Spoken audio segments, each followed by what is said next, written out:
ఆయన సాత్వికమతో అంగీకరించడానికి మంచి మనస్సును అనుగ్రహించి నడిపించమని కోరుతూ యేసు నామాన్ని ప్రార్థన సమర్పించి అడిగి వేడుకుంటున్నాం తండ్రి.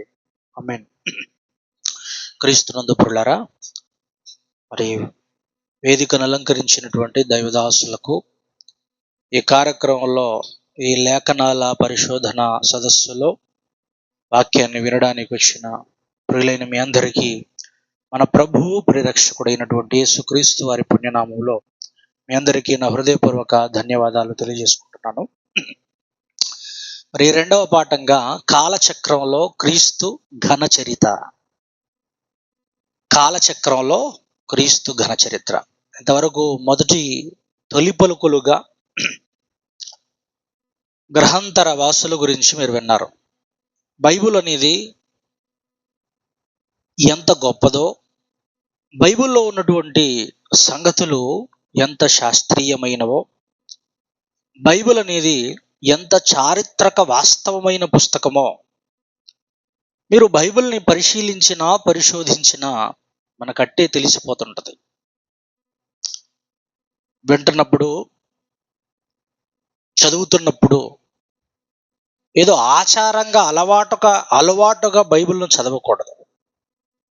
ఈ వేద గ్రంథాన్ని, ఈ వేద పలుకులను కొంచెం పరిశోధనా దృష్టితో చదవగలిగితే విశ్వరహస్యాలే కాదు, ఈ ప్రపంచానికి అంతు చిక్కని ఎన్నో విషయాలను మనం తెలుసుకోవచ్చు. ఈరోజు చాలామంది క్రీస్తును తోలనాడుతూ, క్రీస్తును కించపరుస్తూ, క్రీస్తు యొక్క గొప్పతనాన్ని అవహేళనగా మాట్లాడుతూ, ఆయన బ్రతుకును అవహేళనగా మాట్లాడుతూ, క్రీస్తు మీద వెయ్యని నిందలంటూ లేవి సమాజంలో. యేసు పుట్టినది మొదలు ఇప్పటి వరకు ఆయన మీద ఏదో రకంగా, ఏదో విధంగా బురద జల్లుతూనే ఉన్నారు. మనం నమ్ముకున్నటువంటి యేసుక్రీస్తుల వారు ఎంత గొప్పవాడో, ఆయన చరిత్ర ఎంత గొప్పదో, ఆయన బ్రతుకు ఈ సమాజంలో, ఈ ప్రపంచ చరిత్రలో ఎలాంటి చెరగని ముద్ర వేసిందో ఈ రాత్రి మనం ఆలోచించే ప్రయత్నం చేద్దాం. కాలచక్రం అనగానే మీ అందరికీ గుర్తు రావాలి. మనందరికీ కాలాలు తెలుసు. ఏ కాలం? ఉదయకాలం, మధ్యాహ్న కాలం, రాత్రి కాలం. ఇప్పుడు ఇది చలికాలం కూడా. చలికాలం, ఎండాకాలం, వానాకాలం.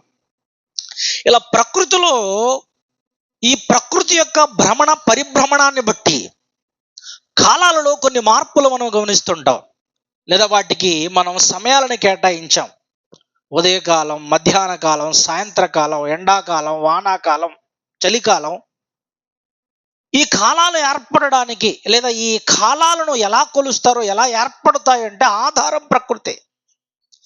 ఈ ప్రకృతి యొక్క పరిభ్రమణాలను బట్టే కాలాలలో మనం మార్పులు గమనిస్తాం. అసలు కాలాన్ని ఎలా లెక్కలు కడతారు, కాలాన్ని ఎలా లెక్కిస్తారు అని అంటే, ఈరోజు ప్రపంచవ్యాప్తంగా 2 కాలమానాలు ఉన్నాయి. ఎన్ని కాలమానాలు? 2 కాలమానాలు ఉన్నాయి. అందులో ఒకటిది చంద్రకాలమానం. మీరందరూ ఎరిగే ఉంటారు అనుకుంటున్నాను. చంద్రకాలమానం చంద్రుని యొక్క గమనాన్ని బట్టి ఆధారంగా, చంద్రుని యొక్క గమనాన్ని బట్టి నిర్ణయించే కాలాన్ని చంద్రకాలమానం అంటారు. ఆ చంద్రకాలమానం ప్రకారం నెలకు 29.5 రోజులు, అంటే 29.5 రోజులు అవుతుంది. అలా 12 నెలలకు గాను ఒక సంవత్సరానికి చంద్రకాలమానం ప్రకారం 354 రోజులు అవుతుంది.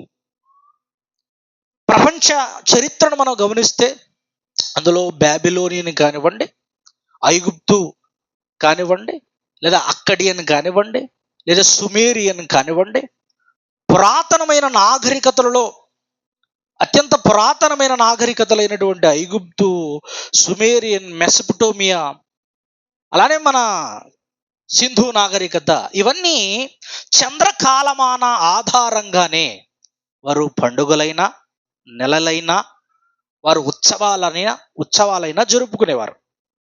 అందుకు బైబిల్లో కూడా అమావాస్యకు ఒక ప్రత్యేకమైనటువంటి అమావాస్య అనగానే ఒక ప్రత్యేక దినంగా ఇశ్రాయేలులు ఆచరించారు. మీరు గమనించారో లేదో? ఎందుకు ఆ అమావాస్యను ప్రత్యేక దినంగా ఆచరించారు? ఆ రోజు దహన బలి అర్పించేవారు. ఎందుకంటే యూదులకు అమావాస్య నుంచి అమావాస్య వరకు ఒక నెల చంద్రకాలమానం ప్రకారం. కాబట్టి అమావాస్య తర్వాత వచ్చేది నెల కాబట్టి, మొదటి రోజు కాబట్టి అమావాస్యను వారు మాసపు తల అంటే, ఒక మాటలో చెప్పాలంటే first day, monthly first day. ఆ నెలకు అది తొలి దినం కాబట్టి ఆ దినాన్న థ్యాంక్స్ గివింగ్ డేగా వారు దాన్ని ఆచరించారు. ఇంకా చెప్పాలంటే కృతజ్ఞత బలిని కృతజ్ఞత బలి, సమాధాన బలి, కృతజ్ఞత బలిని అర్పిస్తూ ఆ మొదటి రోజును వారు పండుగలు ఆచరించారు. అమావాస్య రోజు ఆరాధనలు, అమావాస్య రోజు దహన బలులు కూడా అర్పించారు. మన యూదుల క్యాలెండర్ను మనం ఆలోచిస్తే, హిబ్రూ క్యాలెండర్ మనం గమనిస్తే, చంద్రకాలమానం ఆధారంగానే ఆ యూదుల క్యాలెండర్ కానీ వారి దినాలను కానీ వారు లెక్కలు కట్టారు. ఇది చంద్రకాలం. ప్రపంచ నాగరికతలలో ప్రాముఖ్యమైన నాగరికతలన్నీ కూడా చంద్రుణ్ణి ఆధారంగా కాలాన్ని లెక్కలు కట్టారు. ఇక రెండవ కాలమానం ఉంది, అదే సూర్యకాలమానం. చంద్రకాలం అనేమో లూనార్ టైమింగ్ అంటారు, సూర్యకాలమానాన్ని సోలార్ టైం. ఈరోజు ప్రపంచవ్యాప్తంగా మనం వాడుతున్నామే క్యాలెండర్, గ్రెగోరియన్ క్యాలెండర్. ఈ గ్రెగోరియన్ క్యాలెండరు సూర్యకాలమానం ఆధారంగానే రూపొందించబడింది. అసలు సూర్యకాలమానం అంటే ఏంటి అంటే, సూర్యకాలమానం అనగానే సూర్యుని యొక్క గమనాన్ని బట్టి లెక్కించే కాలమానాన్ని సూర్యకాలమానం అంటారు. నా మాటలు అర్థమవుతున్నాయి కదా? సూర్యకాలమానం అంటారు. సూర్యుని యొక్క గమనాన్ని బట్టి నిర్ణయించే కాలాన్ని సూర్యకాలమానం అంటారు. సూర్యుడు భూమి తన చుట్టూ తాను తిరుగుతూ సూర్యుని చుట్టూ తిరగడం, భూమి తన చుట్టూ భ్రమిస్తూ సూర్యుని చుట్టూ కూడా పరిభ్రమిస్తుంది. అలా భూమి తన చుట్టూ తాను తిరగడానికి, సూర్యుని చుట్టూ తిరగడానికి సంవత్సరానికి ఎన్ని రోజులను లెక్కలు కట్టారు? 365 రోజులు. కానీ 365 రోజులు పాయింట్ 20, మినిమం ఒక పావు రోజు, సంవత్సరానికి పావు రోజు ఎక్స్ట్రా వస్తుంది. పావు అంటే తెలుసు కదా? అలా పావు రోజు ఎక్స్ట్రా వస్తుంది కాబట్టి 4 సంవత్సరాలకు ఈ పావును, సంవత్సరానికి మిగిలిన పావు రోజును కలిపి 4 సంవత్సరాలకు ఒక దినంగా ఫిబ్రవరి మంత్లో 29, దాన్ని లీప్ ఇయర్ అంటారు. మీ అందరు ఎరిగిన వారే, లీప్ సంవత్సరం అంటారు. 365 రోజుల సంవత్సరం. 300 సంవత్సరానికి 365 రోజులు, లీఫ్ ఇయర్లో అయితే 366 రోజులు. అవునా?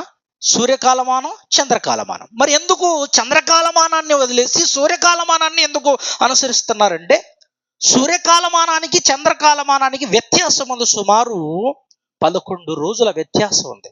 చంద్రుని కాలమానం ఆధారంగా సంవత్సరానికి ఎన్ని రోజులు అని చెప్పాను? 354 రోజులు. సూర్య కాలమానం ఆధారంగా సంవత్సరానికి ఎన్ని రోజులు? 365 రోజులు. అప్పుడు 365లో నుంచి 354 మైనస్ చేయండి, ఎంత వస్తుంది? 11 రోజులు.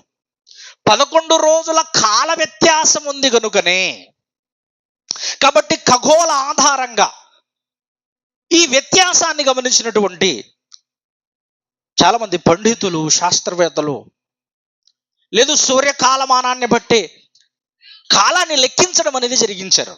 అందులో ప్రాముఖ్యంగా మనం వాడుతున్నటువంటి క్యాలెండర్ గ్రెగోరియన్ క్యాలెండర్. మనం వాడుతున్నామే ఇంగ్లీష్ క్యాలెండర్ అంటారు కదా, ఇది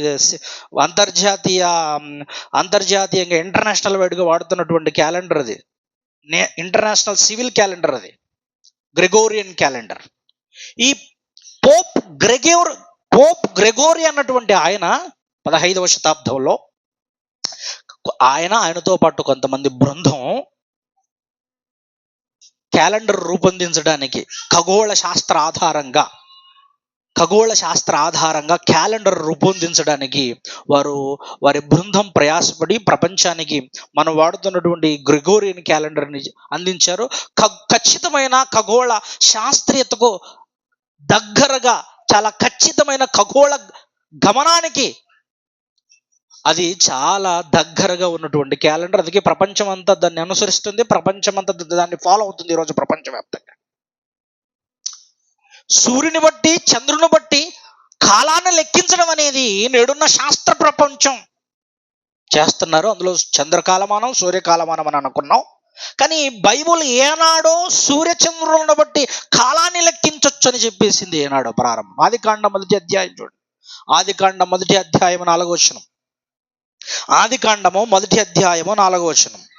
ఎవరైనా త్వరగా నాకు సహకరించండి. ఏవట దేవుడు 14 వెలుగు పగటిని రాత్రిని వేరుపరచునట్లు ఆకాశ విశాలమందు జ్యోతులు కలుగును గాకనియు అవి సూచనలను, కాలములను, దిన సంవత్సరములను సూచించుటకై ఉండును గాకనియు. ఏ జ్యోతులట? ఆకాశ విశాలమందు జ్యోతులు కాకని పలికేటట, జ్యోతులు కలుగును కాకని పలికేటట.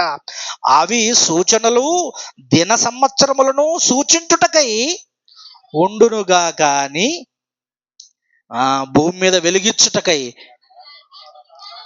అవి ఆకాశ విశాలమందు జ్యోతులై ఉండునుగా కని పలికిన ఆ ప్రకారమై. ఇప్పుడు ఆకాశంలో జ్యోతులు అనగానే ఏమున్నాయి?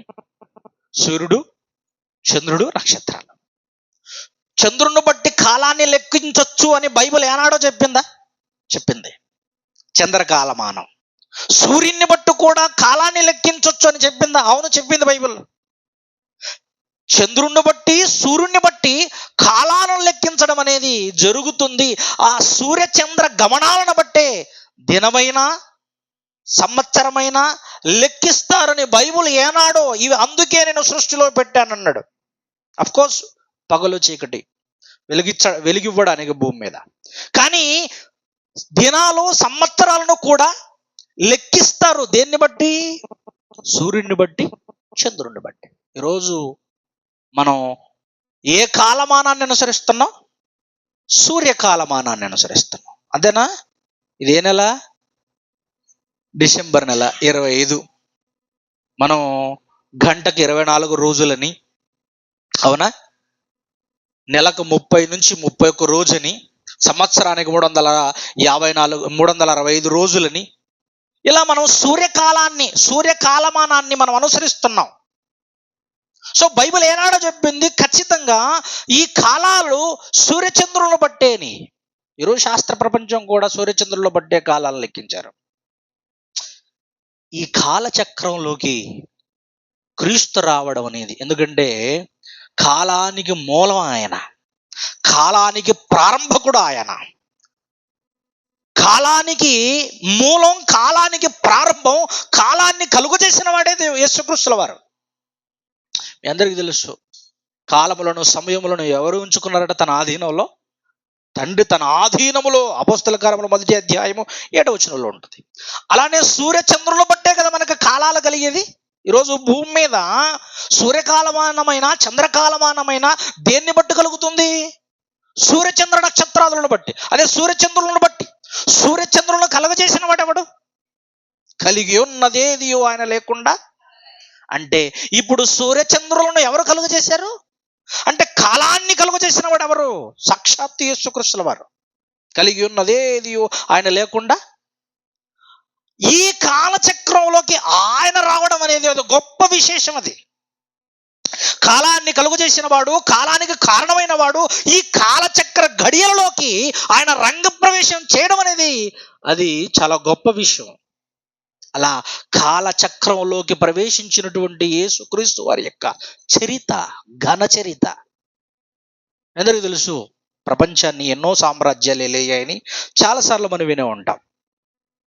ఎక్కడ మనం ఆరంభించిన, ఏ ప్రారంభపు సామ్రాజ్యాలను మనం ఆరంభించినా, అది ఐగుప్తైనా, అక్కడియనైనా, అది అషూర్ అయినా, అది బాబిలోనియన్ అయినా, అది మాధ్య పారసీక్ అయినా, అది గ్రీక్ అయినా, అది రోమా అయినా, సామ్రాజ్యాలన్నీ కూడా ఏం చేసాయి? అధికారాల కోసం, ఆధిపత్యం కోసం, అధికారాల ఆధిపత్యం కోసం దౌర్జన్యాలు, ఆక్రమణలు, బలహీనులను బలహీనుల మధ్య పడి వారిని చంపి, వారిని అధికారం కోసం వారిని అత్యంత దారుణంగా హింసించి బానిసలుగా చేసుకొని రక్తాన్ని ఏరులై పారించినదే ప్రపంచ చరిత్రలో ఉన్న ఏ సామ్రాజ్యమైనా. మీరు గమనించవచ్చు. మీరు గమనిస్తున్నారో లేదో, ప్రపంచ చరిత్రలో ఉన్నటువంటి ప్రతి సామ్రాజ్యాలన్నీ కూడా దేనికోసం? అధికారం కోసం. మీరు గమనించండి. అధికారం కొరకు రక్తాన్ని ఏరులై పారించారు, దౌర్జన్యాలు చేశారు, హత్యలు చేశారు, పేద ప్రజలను చంపారు అధికారం కొరకే. యేసుక్రీస్తు వారు ఈ లోకంలోకి రంగ ప్రవేశం చేయడానికంటే ముందున్న వాతావరణ పరిస్థితుల్లో మనం గమనించినా అదే మనకి కనబడుతుంది. మాదియ దేని కొరకు పోరాటం చేసింది? మాదియ పారసీక దేని కొరకు పోరాటం చేసింది? బబులోను దేని కొరకు పోరాటం చేసింది? పోనీ గ్రీకు జ్ఞానానికి నిలువెత్తు రూపమని చదువుకుంటామే చరిత్రలో, తత్వజ్ఞానానికి నిలువెత్తు రూపమని చదువుకుంటామే గ్రీకు తత్వజ్ఞానం. ఆనాడున్న గ్రీకులు తెలుసు కదా, యేసుక్రీస్తు వారి కంటే ముందున్నటువంటి, యేసుక్రీస్తు వారు పుట్టడానికంటే ముందున్న సామ్రాజ్యం గ్రీకు సామ్రాజ్యం అయితే, ఆ గ్రీకు సామ్రాజ్యంలో తత్వజ్ఞానం. ఈ గ్రీకులంతా కూడా రండి, అరిస్టాటిల్ కానివ్వండి, ప్లేటో కానివ్వండి, అవునా, వీళ్ళంతా దేని కొరకు అంటే ఈ సృష్టి వెనకాల ఏదో ఒక సత్యం దాగి ఉంది, ఈ సృష్టికి ఒక హేతు కారణమై ఉంది. ఆ హేతు ఏంటో, ఆ సత్యం ఏంటో తెలుసుకోవాలన్న తాపత్రయం వాళ్ళకు ఉండేది. గ్రీకు జ్ఞానం దేన్ని అన్వేషించిందంటే, గ్రీకు జ్ఞానం సత్యం కోసం అన్వేషణ చేసింది. గ్రీకు జ్ఞానం సత్యాన్ని తెలుసుకోవడానికి ప్రయాసపడింది, కానీ సత్యం తెలియలేదు వాళ్ళకి.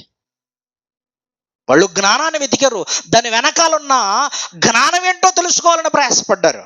అందుకే పౌలు పత్రికలు చాలా చాలా విచిత్రంగా ఉంటాయి. మీరు గమనించారా? గ్రీకులు దేని వెతుకుతున్నారట? జ్ఞానం వెతుకుతున్నారట. వారు జ్ఞానం వెతుకుతారు, సత్యాన్వేషణ వాళ్ళది. అందుకే యేసు ప్రభు మాట్లాడుతూ ఆయన ప్రసంగాల్లో చాలా వరకు ఆయన మాటలు ఉంటాయి తెలుసా, నేనే మార్గమును. చాలా విచిత్రంగా అనిపించింది ఆయన బోధలో. నిజం. ఈ సృష్టి వెనకాల దేవుడు ఉన్నారని నమ్మినటువంటి కొంతమంది, దేవుడు లేదు, ఏమీ లేదు, ఏదో ఒక సత్యం దాగి ఉందో, ఏదో ఒక కారణం దాగింది, ఏదో ఒక హేతు దాగిందని నమ్మే కొంతమంది తత్వవేత్తలు. మీరు గమనిస్తారో లేదో, ఆ జ్ఞానం కూడా సత్యాన్ని గ్రహించలేకపోయింది. గ్రీకు తత్వజ్ఞానం కూడా సత్యాన్ని గ్రహించలేకుండా పోయింది. పోనీ రోమిల కాలానికి వచ్చేసరికి యేసు ప్రభు పుడుతున్నటువంటి ఆ సమయం అంతేనా, రోమా ప్రభుత్వ కాలం, అది రోమా సామ్రాజ్య కాలం. ఆనాడున్న ప్రపంచ పరిస్థితులు మీరు ఆలోచిస్తే ఎలా ఉన్నాయో మీరు ఊహించవచ్చు. అసలు ప్రపంచంలోనే అత్యంత దారుణమైన, అత్యంత కఠినమైన సామ్రాజ్యం ఏదైనా ఉందంటే అది రోమా ప్రభుత్వం, రోమా సామ్రాజ్యం. రోమా సామ్రాజ్యంలో ఆ యేసు పుట్టేసరికి, యేసు పుడుతున్న సమయానికి పరిస్థితులు ఎలా ఉన్నాయో తెలుసా? దౌర్జన్యం, దోపిడి, అక్రమాలు, అధికార దాహాలు, వ్యభిచారాలు, రోగాలు. ఇక రోమా ప్రభుత్వం అత్యంత కిరాతకంగా ప్రజలను హింసించి ట్యాక్స్ వసూలు చేసేది. పన్ను అంటారు కదా, పన్ను వసూలు చేసేది. అంతెందుకు, పొట్టి జగ్గయ్య గురించి ఎప్పుడు వింటుంటాం స్వార్థంలో మనం. పొట్టి జగ్గయ్య దేన్ని వసూలు చేసేవాడంట? ట్యాక్స్ వసూలు చేసేవాడు. ఎంత వసూలు చేశాడు? పేద ప్రజల మీద పడి పేద ప్రజలను పీల్చుకుని తిన్నారు, ట్యాక్స్ వసూలు చేశారు. అందుకే పరిశీలు శాస్త్రులు కూడా యేసు ప్రభుని ప్రశ్నిస్తూ ఆయనను శోధించడానికి వస్తూ మాట్లాడారు. ఎవని కైసరుకు పన్యుట న్యాయమా అని అడగలేదా? అడిగారు. బానిసత్వం, పేద ప్రజల మీద పడి దోచుకున్నారు రోమా సామ్రాజ్య కాలంలో రోమా చక్రవర్తులు, సామంతులు. పేద ప్రజలకి దిక్కులేని దయనీయమైనటువంటి దుస్థితిలో నుండిపోయారు అందరూ. వారి పూట గడవడం కూడా కష్టమైనది, బట్టలు కొనుక్కోవడం కూడా కష్టమైపోయింది. కొంతమందిట యేసు ప్రభు సువార్తల్లో మాట్లాడుతూ, మత్తయి సువార్త ఒకసారి చూడండి, మత్తయి సువార్త 5వ అధ్యాయం చూడండి. మత్తయి సువార్త 5వ అధ్యాయం. ఎవరైనా నాకు తొందరగా సహకరించండి, కాలాతీతం అవుతున్న కారణంగా మనం త్వరగా ఈ సబ్జెక్టు ముగించుకునే ప్రయత్నం చేద్దాం. 9:10 ముగించుకునే ప్రయత్నం చేద్దాం. రైట్. మత్తయి సువార్త 5వ అధ్యాయము 40వ వచనం. ఎవడైనా నీ మీద వ్యాజ్యము వేసి నీ అంగీ తీసుకొని నా గోరిన ఎడల వానికి 2 అంగీలు ఉండడం కూడా గగనమే ఆ రోజుల్లో. ఎందుకు? దోపిడీ. ట్యాక్స్ పేరుతో వసూలు చేస్తున్నారు. ఈరోజు కూడా అదేగా జరుగుతుంది. సెంట్రల్ గవర్నమెంట్కి ఒక ట్యాక్స్ అట, స్టేట్ గవర్నమెంట్కి జిఎస్టీ. ప్రతి బిల్లు మీద మీరు సిటీల్లో, బెంగళూరు లాంటి సిటీల్లోకి వెళ్తే ఒక ఇడ్లీ తిన్న దానిపైన సెంట్రల్ గవర్నమెంట్కి ఎంత ఇవ్వాలి, స్టేట్ గవర్నమెంట్కి ఎంత కట్టాలి. బాధుడే బాధుడు. ఒకనాడు రోమా ప్రభుత్వం కూడా పేద ప్రజలందరినీ ట్యాక్స్ పేరుతో అత్యంత భయంకరంగా దోచుకుంది ప్రజల దగ్గర. ఒక అంగీ ఉండడమే గగనమైన రోజులవి. అందుకే ఆ రోజు దౌర్జన్యం కూడా జరుగుతుందని రాస్తున్నాడు అక్కడ. ఎవడైనా నీ మీద నీ మీద పడి వ్యాజ్యమాడి నీ అంగీను తీసుకుని కొరినెడలా, ఉన్నది ఒకటే అంగి అయితే ఆ అంగి తీసుకుంటున్నాడేమో, దాన్ని పై వస్త్రం కూడా ఇచ్చేసాయి. రోమిలు అత్యంత కిరాతకులు. పోనీ వ్యభిచారం అంటారా? వ్యభిచారం పతాక స్థాయికి పోయింది. సామంతరాజులే వ్యభిచారాలకు పాల్పడ్డారు, ఇక చక్రవర్తులే వ్యభిచారాలకు పాల్పడ్డారు. అంధకారమైన స్థితి, అవినీతితో లేదా నైతిక విలువలు మంటగలిసిపోయి ప్రపంచం అంతా చీకటితో అలుముకున్న రోజులవి. మీ అందరికీ తెలుసు, ఆ హేరోదు కుమారులు మీ అందరికీ తెలిసే ఉంటారు. హేరోదు అంతిప, హేరోదు ఫిలిప్పు, హేరోదు అరికెలయ. ఈ హేరోదు అంతిప అనేవాడు తన సొంత తమ్ముడి వారినే ఉంచుకున్నాడట. వ్యభిచారం చూడండి. అందులో యేసుక్రీస్తు వారి పరిచర్యలో భాగంగాను మనకు కనబడతారు కదా, వ్యభిచారమందు పట్టబడిన స్త్రీ. సరే, వ్యభిచారం కూడా పతాక స్థాయికి చేరిపోయింది. శాంతి లేదు, సమాధానం లేదు. దోపిడీలు, దౌర్జన్యాలు, దొంగలు, బందిపోట్లు దొంగలు, భయంకరమైన బందిపోట్లు దొంగలు ఆ రోజుల్లో. అందుకే మీకు సెలువు పక్క అటువైపు ఇటువైపు దొంగ కనబడుతుంటాడు. ఇంకొక పెద్ద దొంగ కనబడతాడే, బందిపోటు దొంగ బరబ్బా. సరే, రోమా ప్రభుత్వ కాలం అంతా కూడా దోచుకోవడమే. ప్రజలకు మనశ్శాంతి లేదు, శాంతి లేదు, సమాధానం లేదు. ప్రాణాలను గుప్పెట్లో పెట్టుకొని బిక్కుమంటూ బ్రతుకుతున్న రోజులవి. పోనీ యూదులు ఏమైనా బాగున్నారా? వాళ్ళ బ్రతుకులు బాలేవు.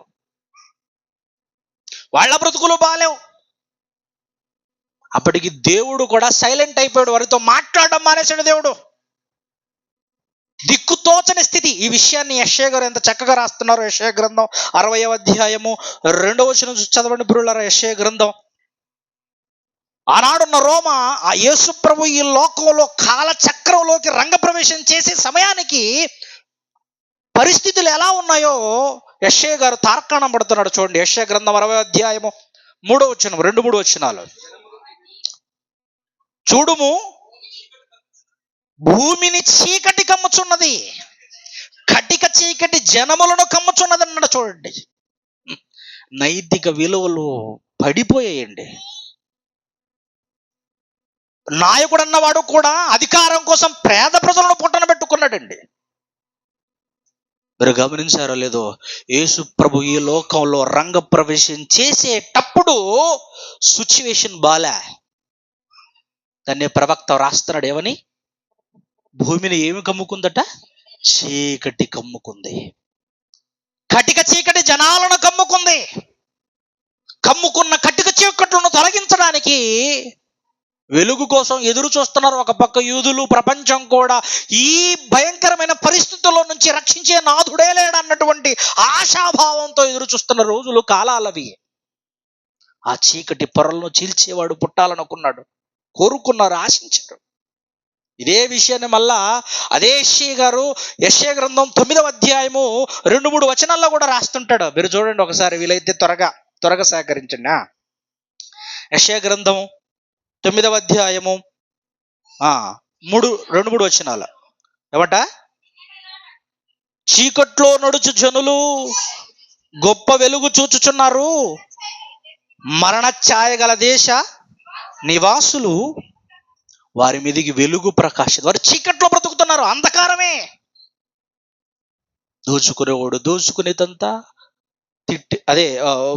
ఒకడి మీద పడి డబ్బును లాక్కునేవాడు ఒకడు. ట్యాక్స్ పేరుతో వ్యభిచారం పతాక స్థాయికి చేరిపోయింది. దయా, జాలి, కనికరం లేని రోజులు. ప్రపంచ పరిస్థితులు ఏం బాలేవండి. రోమా ప్రపంచ పరిస్థితులు ఏం లేవు బావా. అప్పటి వరకు ఉన్న ప్రపంచ పరిస్థితి ఒకట్టులా ఉంటే ఈ లోకంలో కాలచక్రంలోకి రంగప్రవేశం చేస్తున్న తర్వాత, యేసుక్రీస్తు వారు రంగప్రవేశం చేసిన తర్వాత చరిత్ర రెండు రకాలుగా మారిపోయింది. నాటి ప్రపంచ చరిత్ర రెండు రకాలుగా మారిపోయింది. యేసు ప్రభు వచ్చిన తర్వాత రోమా సామ్రాజ్యపు చరిత్ర రూపురేఖలనే మార్చేశాడు ఆయన. రోమా సామ్రాజ్యపు చరిత్ర రూపురేఖలనే, రోమా సామ్రాజ్యమే కాదు, ప్రపంచ చరిత్ర రూపురేఖలే మారిపోయాయి అప్పటి వరకు.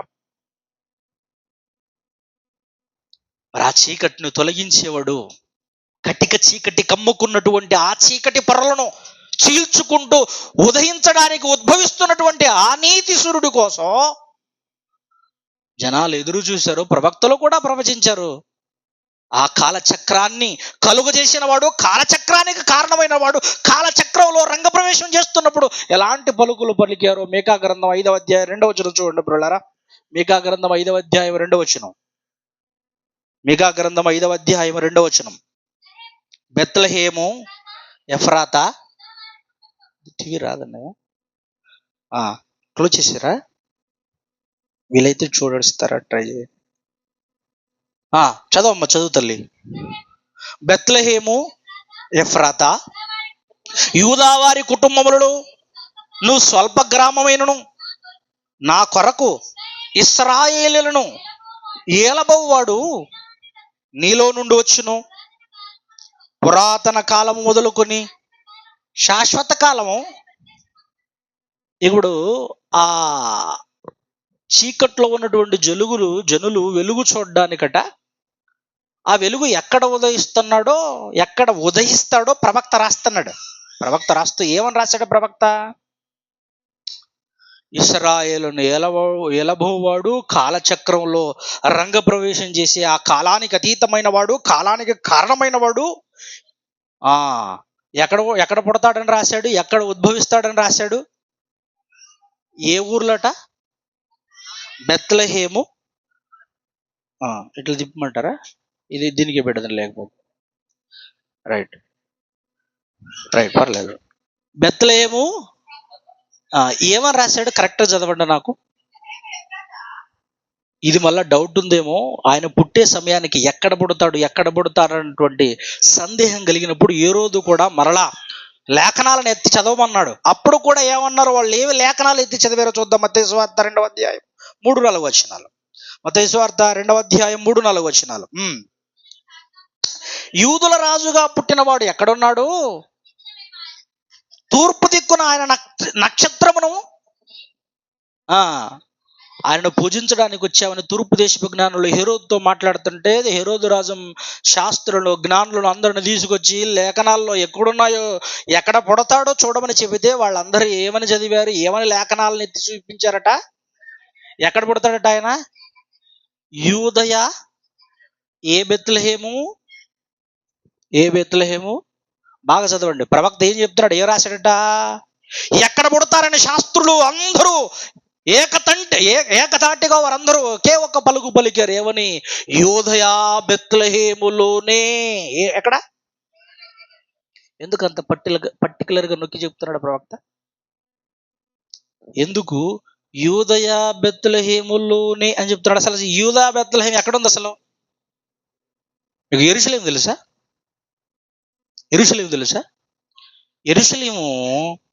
యెరూషలేముకి 10 కిలోమీటర్లు అంతే. సుమారుగా యెరూషలేము నుంచి బెత్లెహేముకి 10 కిలోమీటర్ల దూరం డిస్టెన్స్. ఈ యెరూషలేము నగరం లేదా యెరూషలేము పట్టణం ప్రపంచానికి నడిబొడ్డున్నటువంటి ప్రాంతం. ఇంకా గట్టిగా చెప్పాలంటే కనాను భూభాగం ఉంది కదా, కొత్త నిబంధన కనాను. మీరు కొత్త నిబంధన మ్యాప్లో చూస్తే కొత్త నిబంధన కాలపు పాలస్తీనా అని ఉంటుంది. మీరు ఎప్పుడైనా మ్యాప్ చూస్తే తెలుస్తుంది. కొత్త నిబంధన కాలం నాటి పాలస్తీనా. అందులో గలిలయ, సమరయ, యూదయ 3 ప్రాంతాలుగా లేదా 3 దేశాలుగా విభాగింపబడి ఉంటుంది కొత్త నిబంధన కాలం నాటి పాలస్తీనా. అవునా? దాన్ని ఇప్పుడు ఇజ్రాయెల్ అంటారు, అది వేరే కథ. ఇప్పుడు యేసుప్రభు వారు పుట్టింది ఎక్కడట? బెత్లెహేము అట. ఈ బెత్లెహేము ఎక్కడుంది? యెరూషలేముకు 10 కిలోమీటర్ల దూరంలో. యెరూషలేము ఎక్కడుంది? యెరూషలేము ఈ భూమండలానికి మధ్యస్థంగా ఉంది. దాన్నే భువనపు నాభి అన్నారు. ఏమన్నారు? భువనపు నాభి. చూడండి ఒకసారి ఎజ్కేల్ గ్రంథం 5వ అధ్యాయము. ఎజ్కేల్ గ్రంథం 5వ అధ్యాయము 5వ వచనం. టీవీ వచ్చింటే బాగుండు. ఇట్స్ ఓకే, మీకు ఇట్టే చూపిస్తానండి.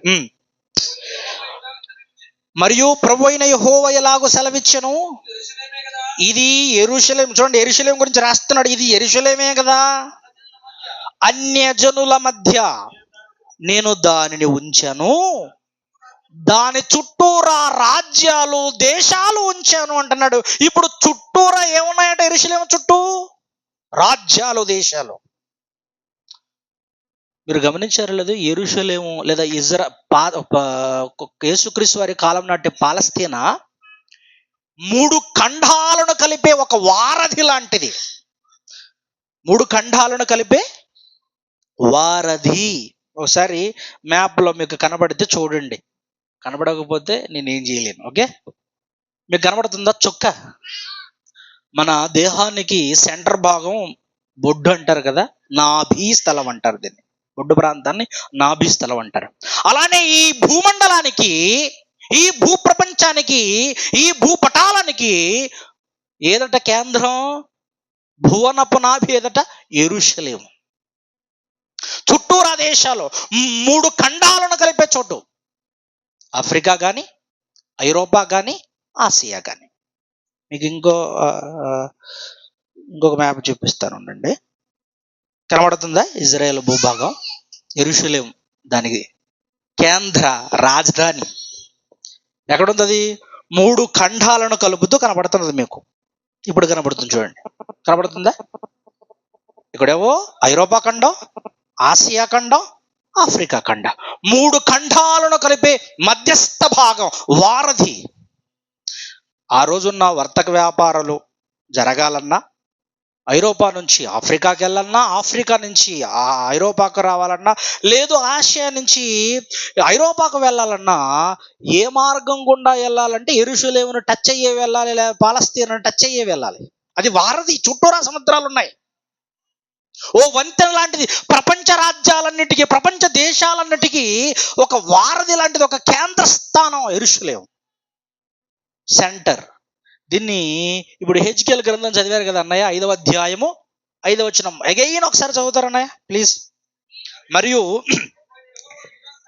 ఇది ఈఎస్వి బైబుల్ ఎవరి దగ్గర ఇంగ్లీష్ ఉంటే చదవడం. తర్వాత ESV Bible, ESV English standard version బైబుల్లో ఇలా చక్కగా ఉంది. Thus says the Lord God, this is Jerusalem, I have set her in the center of the nation with countries all around her అని పెట్టాడు. చుట్టూరా రాజ్యాలను పెట్టాడు, అది సెంటర్. ఇప్పుడు ఎక్కడ పుట్టాడు యేసుక్రీస్తు వారు? ఎక్కడ పుట్టాడు ఆయన? ఎక్కడ పుట్టాడట? భువనపు నాభి, ఈ భూమికి మధ్యస్థ స్థానం. అందుకే మనకి స్వార్థంలో ఆ పదం కూడా చాలా గమ్మత్తుగా ఉంటుంది. ఏమో తెలుసా?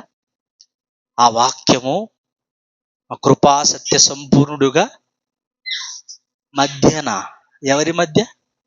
ప్రపంచ ప్రజానికపు మధ్య, 3 ఖండాలను కలిపే చోటు మధ్య.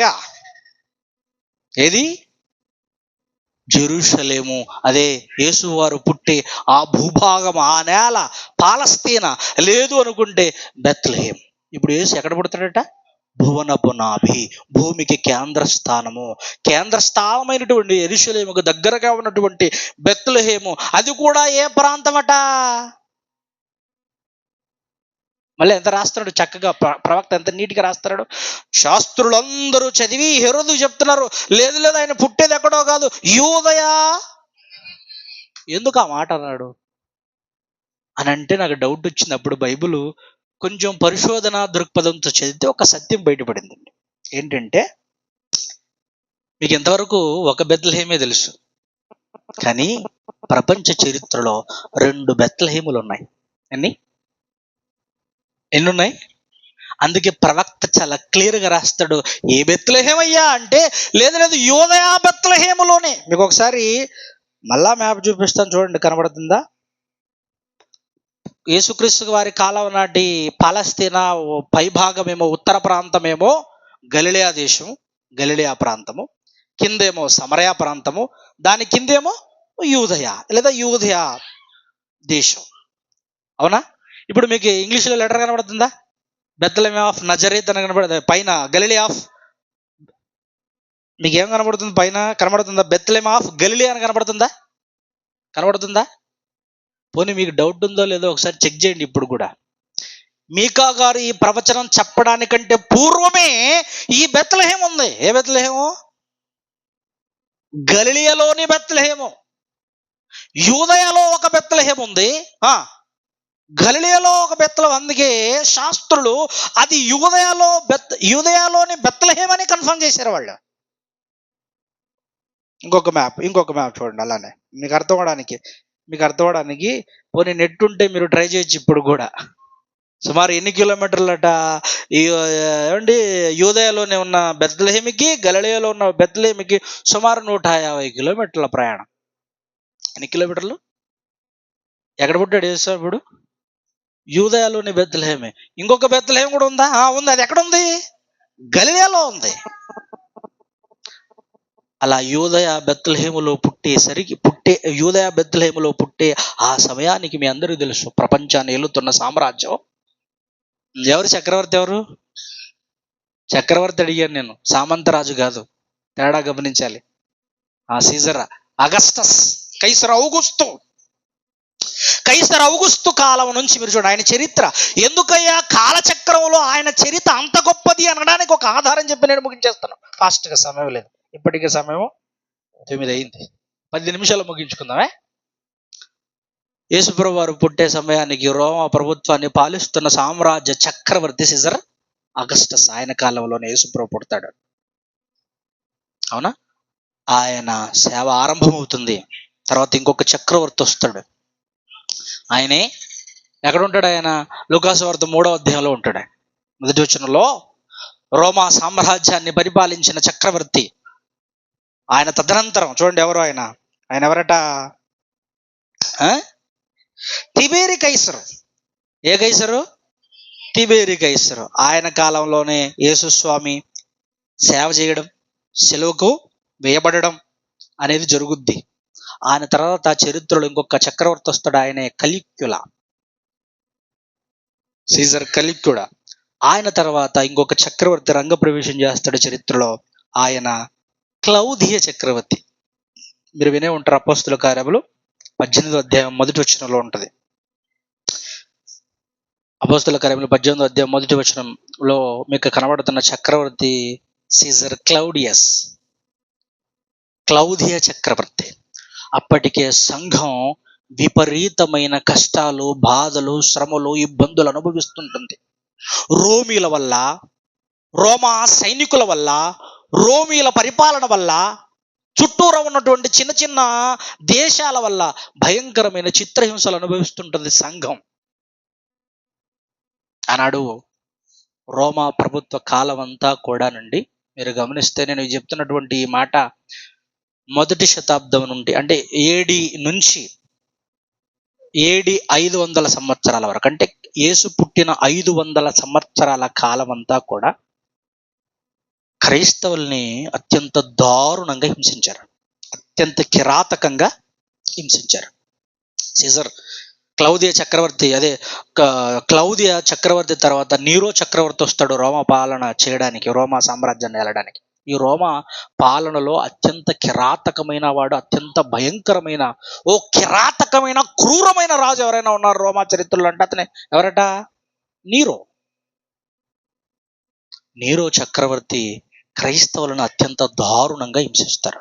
ఎంత దారుణం అంటే, క్రైస్తవులనట చంపేసి వాళ్ళ దేహాలను స్తంభానికి ఏమంటారు దాన్ని కట్టేసి నిప్పంటించేసి ఆ రోమా పట్టణ ప్రాంతాలంతా కూడా దీపంల వాళ్ళ అలా నిలువున తగలబడుతుంటే, ఆ తగలబడుతున్న మంటల వెలుతురికి రాత్రిపూట దీపాల్లా వాడేటటువంటి. ఇక కొంతమందిని అయితే చంపేసి ఆ చంపిన వారిని శవాలకు, జంతువుల దేహాలకు అమర్చి ఆహారంగా విసిరిపడేసాడట. ఎంత దారుణంగా హింసించాడంటే చెప్పడానికి వీల్లేదు. అలా యేసుప్రభు పుట్టిన కాలము మొదలు, అంటే ఇంచుమించుగా యేసుప్రభుని విశ్వసించిన కాలం మొదలు, సంఘం ఆరంభమైన కాలం మొదలు, సీజర్ క్లౌదియా చక్రవర్తి కాలము నుంచి 500 సంవత్సర కాలం వరకు కూడా అంతా కూడా అత్యంత దారుణంగా క్రైస్తవుల్ని హింసించారు, భయంకరంగా చంపారు. ఎక్కడ కనబడితే అక్కడ చంపేశారు. ఎక్కడ కనబడితే అక్కడ చంపేశారు. క్రైస్తవులంటే అక్కసు, క్రైస్తవులంటే ఇష్టం లేనితనం, క్రైస్తవులంటే కనబడితే చాలు. ఆ రోజుల్లో చక్రవర్తులు, నేను ఎందుకు చెప్పట్లేదు, స్కిప్ చేస్తున్నాను అంతా. ఓకే, టైం ఎక్కువ అయిపోతుందని స్కిప్ చేస్తున్నాను. మొదటి శతాబ్దం నుంచి 505వ శతాబ్దం వరకు కూడా మీరు గమనిస్తే క్రైస్తవులను అత్యంత కిరాతకంగా వారిని హింసించారు, బాధ పెట్టారు. ఎవరు? రోమిలు, రోమా చక్రవర్తులు. దానికి చరిత్ర సాక్ష్యాలు ఉన్నాయి. దానికి రోమన్ చరిత్రకారుడు టైటస్ కానివ్వండి, అలానే ప్లినీ ద యాంకర్ కానివ్వండి, చాలా చరిత్ర సాక్ష్యాలు ఉన్నాయి సెకండరీవి. అయితే చరిత్రలో క్రైస్తవుల్ని హింసించినంత, బాధ పెట్టినంత మరోలా ఎవరూ బాధ పెట్టలేదు రోమా చక్రవర్తులు. కానీ ఒక విచిత్రం ఏం జరిగిందంటే ఏమండి, ఈ మొదటి నుంచి 500 మధ్య కాలంలోనే 165, 180 మధ్యలో రోమా ప్రభుత్వంలో ఓ భయంకరమైన ప్లేగు వ్యాధి వచ్చింది. ఏం వ్యాధి వచ్చింది? ప్లేగు వ్యాధి వచ్చింది. సుమారు రోజుకు 2000 మంది నుంచి రోజుకు 2000 మంది నుంచి 5000 మంది చంపబడేవారట రోమా పట్టణము పరిసర ప్రాంతాల్లో. సుమారట మహమ్మారి 2 సార్లు వచ్చింది. క్రీస్తు శకం 165 నుంచి 180, క్రీస్తు శకం 189 నుంచి 190 మధ్య కాలంలో 2 సార్లు ఈ ప్లేగ్ వ్యాధి వచ్చింది. 2 సార్లు సుమారు 5 నుంచి 10 కోట్ల మంది చంపబడ్డారట. ఎన్ని కోట్ల మంది? దేనివల్ల? ప్లేగ్ వ్యాధి వల్ల. మీకు కరోనా వచ్చినప్పుడు బాగా గుర్తుంటుంది, కనీసం సెకండ్ ఇవ్వడానికి కూడా భయపడ్డారే. మాట్లాడిస్తే తుంపర్లు ఎక్కడ నా మీద పడి నాకు కరోనా వచ్చి నేను చచ్చిపోతామేమో అని మాస్క్ వేసుకున్నారు, శానిటైజర్ కొట్టుకున్నారు. అవునా? పలకరింపు కూడా కష్టమే, చేతి చేయి కలిపి సెకండ్ ఇవ్వడానికి కూడా కష్టమే. ఆ రోజు ప్లేగు వ్యాధి వచ్చినప్పుడు కూడా 1000 మంది, 10 కోట్ల మంది చంపబడితే, అందులో ఈ ప్లేగు వ్యాధి వచ్చిన వాళ్ళని తీసుకొచ్చి రోడ్ల మీద విసిరిపారేసేవాళ్ళట. తిండి లేక, తిండి తిప్పలు లేక రోడ్డు మీద అల్లమటిస్తూ వేలాది మంది ప్లేగు వ్యాధి వచ్చినటువంటి ఆనాడు ఎంతో మంది దిక్కుతోచని దయనీయమైన పరిస్థితుల్లో ఉంటే ఆ రోజు క్రైస్తవులు ఏం చేశారో తెలుసా? ఆనాడు యేసు స్వామి బోధలు విని, యేసుక్రీస్తు వారి మాటలు విని, నిజంగా యేసు బోధనలు ప్రపంచ చరిత్ర రూపురేఖలనే మార్చేసాయి. అప్పటి వరకున్న చరిత్ర ఒకటి, యేసు బోధల తదనంతరం రోమా సామ్రాజ్యమే కాదు, ప్రపంచ చరిత్ర రూపురేఖలే మారిపోయాయి. ఇది ఆయన చేసిన బోధలేంటి? లూకాసు వార్త, తేడు బైబిల్ గ్రంథాన్ని లూకాసు వార్త 6వ అధ్యాయం, లూకాసు వార్త 6వ అధ్యాయం ముగించేస్తాను, చూద్దాం. 27వ వచనం. వినుచున్న మీతో నేను చెప్పున్నదేమనగా, ఆ రోజు శత్రువులు తెలుసు కదా ఎంత భీకరంగా ఉండేవారు. ఎవరు శత్రువులు? ఎవరు? రోమీలే, రోమా ప్రభుత్వమే, రోమా సైనికులే కదా.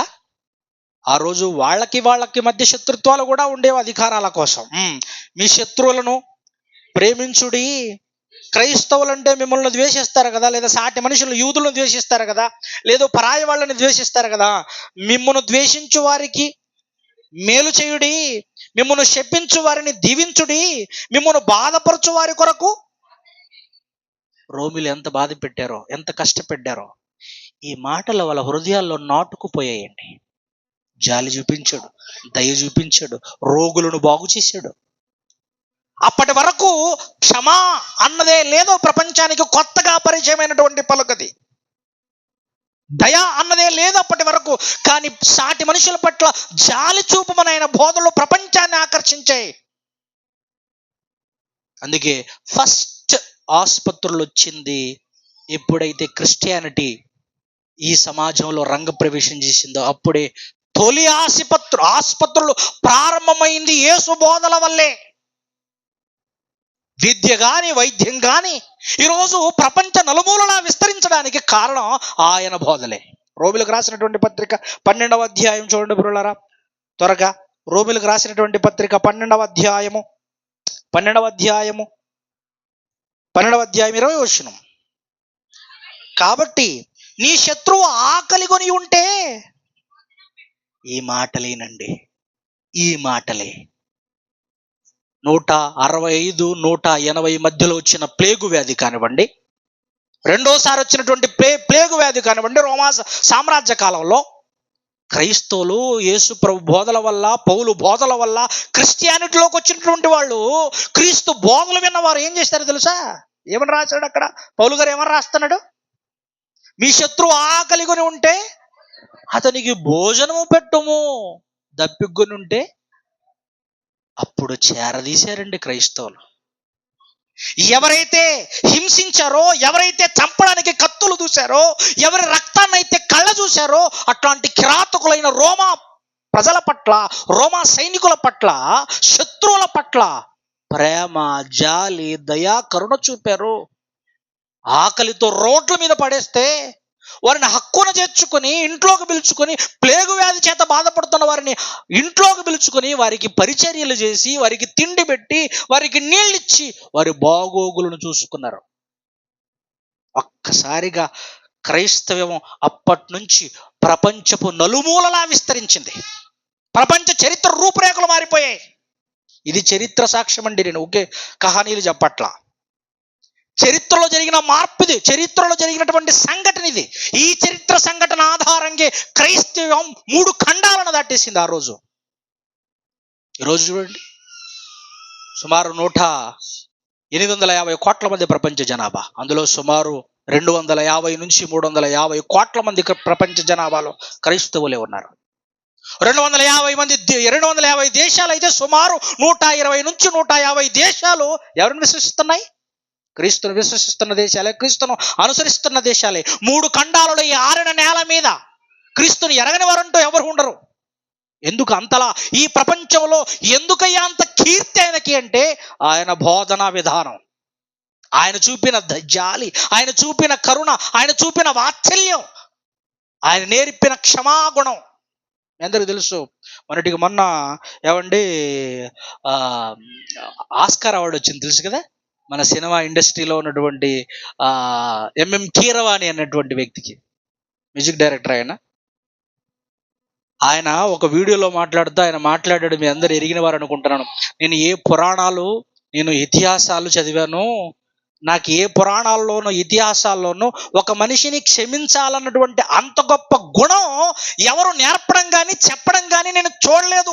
పురాణాల్లో కానీ ఇతిహాసాల్లో కానీ ఏ ఫిలాసఫీలో, ఈవెన్ గ్రీకు ఫిలాసఫీలో కూడా నేను చూడలేదు అలాగా అని. క్రైస్తవులు కాదండి, క్రైస్తవేతరులు మాట్లాడుకుంటున్న మాటలవి, క్రైస్తవేతరులు మాట్లాడుకుంటున్న మాటలవి.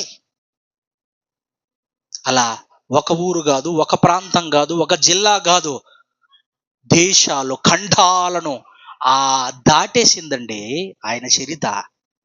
ఎందుకంటే ఆయన నేర్పిన ప్రేమ, క్షమ, దయ, కరుణ. రోగులను చేరదీశాడు, తిండి లేని వారికి తిండి పెట్టాడు, అంధకారంలో ఆధ్యాత్మికంగా నలిగిపోతుంటే వారి బ్రతుకుల్లో వెలుగు నింపాడు యేసుస్వామి. అందుకే ఎందరో దొంగలు మారుతున్నారు, ఎందరో దోపిడి దొంగలు మారుతున్నారు, వ్యభిచారులు మారుతున్నారు. వ్యభిచారంతో పట్టబడిన స్త్రీని మార్చలేదు ఆయన బోధలు, ఆయన మాటలు. శిలువపై ఉన్న దొంగను మార్చలేదు ఆయన మాటలు. దొంగలను మార్చాయి, దోపిడి గాండ్లను మార్చాయి, వ్యభిచారులను మార్చాయి. ప్రజలను అత్యంత కిరాతకంగా హింసిస్తున్నటువంటి, ధనాపేక్షతో భాగమైనటువంటి కొంతమంది ధనాపేక్ష వ్యక్తులను మార్చేసి ఆయన మాటలు పొట్టి చెక్కాయి అంటారే, ఆయన మార్చలేదా? దోపిడి చేశాడు, దోపిడి గాండ్లను మార్చాయన మాటలు. నలుదిశల ప్రపంచ నఖముఖల ఆయన బోధలు విస్తరించి ప్రపంచాన్ని ఆకర్షించేయండి. ఆయన కీర్తి, ఆయన చరిత ఏమని చెప్పగలను చెప్పండి? అరగంటలో, గంటలో వర్ణించడానికి పదాలు చాలవు, చెప్పడానికి మాటలు చాలవు. సుమారు దశాబ్దాల కాలం నాటి చరిత ఆయనది. దశాబ్దాల కాలమే కాదు, ఆది కాలం నుంచి నేటి వరకు ఆయన చరిత్రను వర్ణించుకుంటూ పోతే భక్తులే ఆయన గురించి రాశారు, భూలోకం కూడా చాలదు అని. నిజంపురమైన దేవుని పిల్లలారా, ఆయన నేర్పిన బోధ, ఆయన చూపిన ఆ సుగుణాలు ఈరోజు ప్రపంచవ్యాప్తంగా ఉన్న క్రైస్తవులైన మనం ఆకర్షితులవ్వడానికి, ఆయన బోధలు విని ఆయనలా బ్రతకడానికి ఆయన ఈ లోకానికి వచ్చాడు. నశించిపోతున్న వారిని వెదికి రక్షించడానికట. మీ అందరూ తెలుసు, ఆటో రాజా అని ఉన్నాడు తెలుసా, మదర్ తెరిస్సాని స్ఫూర్తిగా తీసుకుని సేవ చేస్తుండే బెంగళూరులో. ఆటో రాజా పక్కా రౌడీ ఆయన తెలుసా. రౌడీని మార్చే యేసు బోధలు. ఆయనకి హీరో అవార్డు ఇస్తుంటే నీ వెనకాల ఎవరున్నారు, ఇన్స్పిరేషన్ ఎవరంటే మదర్ తెరిస్తాకి స్ఫూర్తినిచ్చినటువంటి వాడు, మదర్ తెరిస్తాకి మాదిరి అయినటువంటి వాడు ఒక రియల్ హీరో నా వెనకాల ఉన్నాడు. ఆయన ఎవరన్నారు? ఆయన రౌడీని మార్చేయండి. క్రైస్తవ్యం మత మార్పిడి చేయదండి, మనసు మార్పిడి చేస్తుంది. బ్రతుకును మార్చేది క్రైస్తవ్యం, బ్రతుకుని దిద్దేది క్రైస్తవ్యం. ఏమని చెప్పమంటారు ఆయన చరిత్ర, ఏమని వర్ణించమంటారు ఆయన చరిత్ర? వీలైతే ఎప్పుడైనా నేర్చుకుందాం, కళ్ళు మూసుకొని ప్రార్థన చేసుకుందాం. ప్రేమ కలిగిన తండ్రి, మీకు వందనాలైనా కొన్ని నిమిషాలు మీ మాటలు విన్నాం. కాలాతీతం అవుతున్న కారణజన్ముడైన మీరు కారణజన్ముడైన మీ కుమారుని గురించి, కాలానికి అధిపతిగాను, కాలాన్ని కలుగజేసిన వాడుగాను, కాలచక్రంలోకి ఎందుకు రంగప్రవేశం చేశాడో, ఎందుకు రావాల్సి వచ్చిందో, కాలచక్రంలో తన చరిత్ర ఏంటో తెలుసుకోవడానికి ప్రయత్నిస్తున్నటువంటి ఈ ప్రారంభపు ఈ విషయాలు, ఈ పలుకులు, ఈ గంట విన్నావునైనా. ఈ కుమారుడు గురించి ఎంతో గొప్ప చరిత్ర ఉంది, అది నేర్చుకోవాలన్న ఆసక్తి, తాపత్రయం కలిగిన ప్రతి బిడ్డను మీరు జ్ఞాపం చేసుకునండి. ముఖ్యంగా ఈ గుంతకల్ల ప్రాంతంలో మీ కుమారుడు సురేష్ అన్న గారు చేస్తున్న పరిచర్యని జ్ఞాపం చేసుకునండి. సంఘ పరిచర్యను మీరు వర్ధిల్లింపజేయమని కోరుతున్నాం. అయినా ప్రతి నెల లేఖనాల పరిశోధన కార్యక్రమాలతో బైబిల్లో ఉన్న ఎన్నో సంగతులను మీ బిడ్డలు అందించడానికి వారు చేస్తున్న ఈ పరిచర్య, ఈ కార్యక్రమాలను బట్టి వందనాలు. వారిని, వారి కుటుంబాలని జ్ఞాపం చేసుకునే సంఘాన్ని, ఆయనకు సహకారంగా ఉన్న సంఘాన్ని జ్ఞాపం చేసుకుని, సంఘంలో ఉన్న స్త్రీ వృద్ధులందరినీ జ్ఞాపం చేసుకునండి ప్రభువా.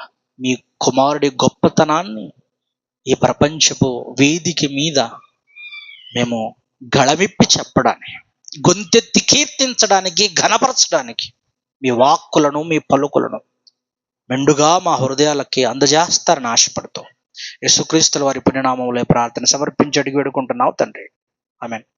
అందరికీ వందనాలు. అద్భుతమైన వాక్యాన్ని అందించిన దైవజనులు, సిబిటి బెంగళూరు ప్రాంతం